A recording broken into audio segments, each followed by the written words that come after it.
بسم اللہ الرحمن الرحیم۔ سیرت النبی صلی اللہ علیہ وآلہ وسلم۔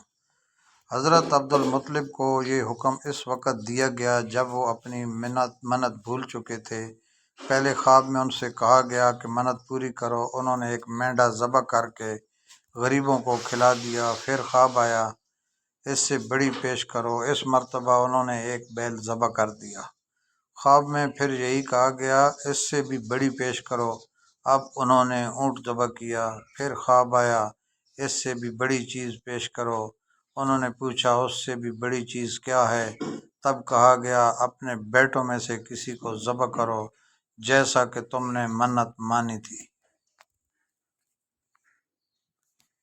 اب انہیں اپنی منت یاد آئی۔ اپنے بیٹوں کو جمع کیا، ان سے منت کا ذکر کیا۔ سب کے سر جھک گئے۔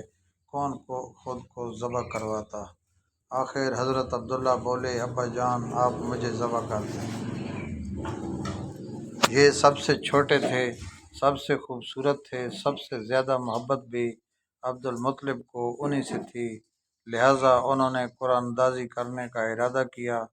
تمام بیٹوں کے نام لکھ کر قرعہ ڈالا گیا۔ عبداللہ کا نام نکلا۔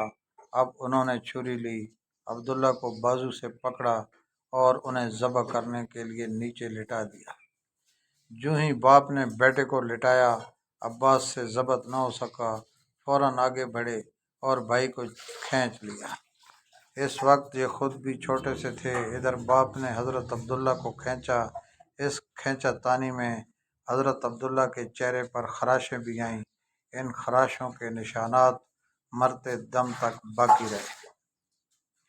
اسی دوران بنو مخزوم کے لوگ آ گئے۔ انہوں نے کہا آپ اس طرح بیٹے کو ذبح نہ کریں، اس کی ماں کی زندگی خراب ہو جائے گی۔ اپنے رب کو راضی کرنے کے لیے بیٹے کا فدیہ دے دیں۔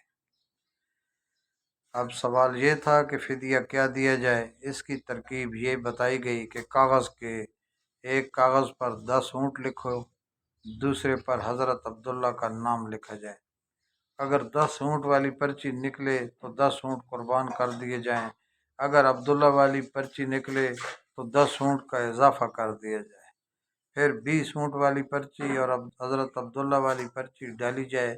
اب اگر 20 اونٹ والی پرچی نکلے تو 20 اونٹ قربان کر دیے جائیں، ورنہ 10 اونٹ اور بڑھا دیے جائیں۔ اس طرح 10 کر کے اونٹ بڑھاتے جائیں۔ حضرت عبد المطلب نے ایسا ہی کیا۔ 10 اونٹ بڑھاتے چلے گئے۔ ہر بار حضرت عبداللہ کا نام نکلتا چلا گیا، یہاں تک کہ اونٹوں کی تعداد 100 تک پہنچ گئی۔ تب کہیں جا کر اونٹوں والی پرچی نکلی۔ اس طرح ان کی جان کے بدلے 100 اونٹ قربان کیے گئے۔ حضرت عبد المطلب کو پورا اطمینان ہو گیا کہ اللہ تعالیٰ نے حضرت عبداللہ کے بدلہ 100 اونٹوں کی قربانی منظور کر لی ہے۔ انہوں نے کعبے کے پاس 100 اونٹ قربان کیے اور کسی کو کھانے سے نہ روکا۔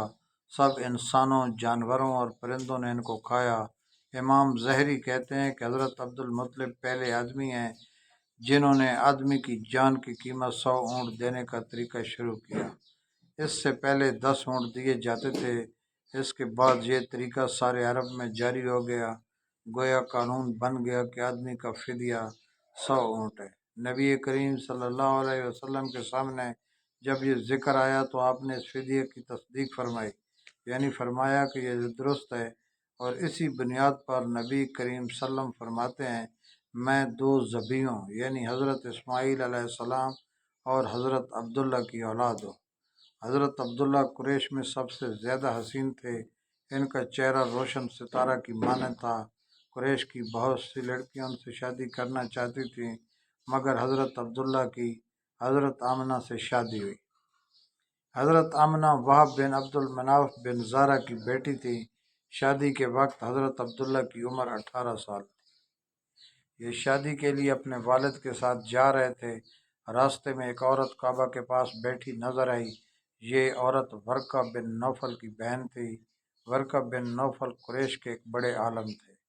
ورقہ بن نوفل سے ان کی بہن نے سن رکھا تھا کہ وقت کے آخری نبی کا ظہور ہونے والا ہے، اور ان کی نشانیوں میں سے ایک نشانی یہ ہوگی کہ ان کے والد کے چہرے میں نبوت کا نور چمکتا ہوگا۔ جو ہی اس نے حضرت عبداللہ کو دیکھا فوراً اس کے ذہن میں یہ بات آئی۔ اس نے سوچا ہو نہ ہو یہ وہ شخص ہے جو پیدا ہونے والے نبی کے باپ ہوں گے۔ چنانچہ اس نے کہا اگر تم مجھ سے شادی کر لو تو میں بدلہ میں تمہیں اتنے ہی اونٹ دوں گی جتنے تمہاری جان کے بدلے میں ذبح کیے گئے تھے۔ اس پر انہوں نے جواب دیا میں اپنے باپ کے ساتھ ہوں، ان کی مرضی کے خلاف کچھ نہیں کر سکتا، نہ ان سے الگ ہو سکتا ہوں، اور میرے والد باعزت آدمی ہیں، اپنی قوم کے سردار ہیں۔ بہرحال ان کی شادی حضرت آمنہ سے ہو گئی۔ آپ قریش کی عورتوں میں نسب اور مقام کے اعتبار سے افضل تھی۔ حضرت آمنہ رضی اللہ تعالی عنہ حضرت عبداللہ کے گھر آ گئیں۔ آپ فرماتی ہیں جب میں ماں بننے والی ہوئی تو میرے پاس ایک شخص آیا، یعنی ایک فرشتہ انسانی شکل میں آیا۔ اس وقت میں جاگنے اور سونے کے درمیانی حالت میں تھی۔ عام طور پر اس حالت کو غنودگی کہا جاتا ہے۔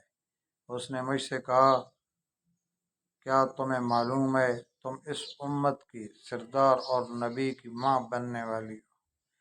اس کے بعد وہ پھر اس وقت آیا جب نبی صلی اللہ علیہ وآلہ وسلم پیدا ہونے والے تھے۔ اس مرتبہ اس نے کہا جب تمہارے ہاں پیدائش ہو تو کہنا میں اس بچے کے لیے اللہ کی پناہ چاہتی ہوں ہر حسد کرنے والے کے شر اور برائی سے۔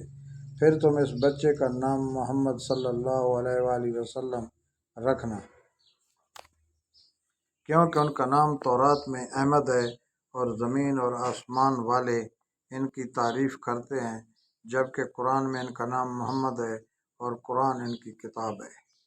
ایک روایت کے مطابق فرشتے نے ان سے یہ کہا تم وقت کے سردار کی ماں بننے والی ہو۔ اس بچے کی نشانی یہ ہوگی کہ اس کے ساتھ ایک نور ظاہر ہوگا جس سے ملک شام اور بصرہ کے محلات بھر جائیں گے۔ جب وہ بچہ پیدا ہوگا تو اس کا نام محمد رکھنا، کیونکہ تورات میں ان کا نام احمد ہے کہ آسمان اور زمین والے ان کی تعریف کرتے ہیں، اور انجیل میں ان کا نام احمد ہے کہ آسمان اور زمین والے ان کی تعریف کرتے ہیں، اور قرآن میں ان کا نام محمد ہے۔ حضرت عبداللہ کے چہرے میں جو نور چمکتا تھا شادی کے بعد وہ حضرت آمنہ کے چہرے میں آ گیا تھا۔ امام ظاہری فرماتے ہیں حاکم نے یہ روایت بیان کی ہے اور اس کو صحیح قرار دیا ہے کہ صحابہ رضی اللہ عنہم نے حضور نبی کریم صلی اللہ علیہ وسلم سے عرض کیا اے اللہ کے رسول ہمیں اپنے بارے میں کچھ بتائیے۔ آپ صلی اللہ علیہ وآلہ وسلم نے ارشاد فرمایا میں اپنے باپ ابراہیم علیہ السلام کی دعا ہوں، اپنے بھائی عیسیٰ علیہ السلام کی بشارت ہوں اور خوشخبری ہوں۔ جب میں اپنی والدہ کے شکم میں آیا تو انہوں نے دیکھا گویا ان سے ایک نور ظاہر ہوا ہے جس سے ملک شام میں بصرہ کے محلات روشن ہو گئے۔ حضرت آمنہ نے حضرت حلیمہ سعدیہ سے فرمایا تھا میرے اس بچے کی شان نرالی ہے، یہ میرے پیٹ میں تھے تو مجھے کوئی بوجھ اور تھکن محسوس نہ ہوئی۔ حضرت عیسیٰ علیہ السلام وہ آخری پیغمبر ہیں جنہوں نے آپ صلی اللہ علیہ وآلہ وسلم کی آمد کی خوشخبری سنائی ہے۔ اس بشارت کا ذکر قرآن نے بھی ہے۔ سورہ صف میں اللہ تعالیٰ فرماتے ہیں اور اسی طرح وہ وقت بھی قابل ذکر ہے جب کہ عیسیٰ ابن مریم علیہ السلام نے فرمایا کہ اے بنی اسرائیل میں تمہارے پاس اللہ کا بھیجا ہوا آیا ہوں کہ مجھ سے پہلے جو تورات آ چکی ہے میں اس کی تصدیق کرنے والا ہوں، اور میرے بعد جو ایک رسول آنے والا ہے ان کا نام مبارک احمد ہوگا، میں ان کی بشارت دینے والا ہوں۔ اب چونکہ حضرت عیسیٰ علیہ السلام یہ بشارت سنا چکے تھے اس لیے ہر دور کے لوگ آپ صلی اللہ علیہ وآلہ وسلم کی آمد کا بے چینی سے انتظار کر رہے تھے۔ ادھر آپ کی پیدائش سے پہلے ہی حضرت عبداللہ انتقال کر گئے۔ سابقہ کتب میں آپ کی نبوت کی ایک علامت یہ بھی بتائی گئی ہے کہ آپ کے والد کا انتقال آپ کی ولادت سے پہلے ہو جائے گا۔ حضرت عبداللہ ایک تجارتی قافلے کے ساتھ تجارت کے لیے گئے تھے۔ اس دوران بیمار ہو گئے اور کمزور ہو کر واپس لوٹے۔ قافلہ مدینہ منورہ سے گزرا تو حضرت عبداللہ اپنی ننھیال یعنی بنو نجار کے ہاں ٹھہرے۔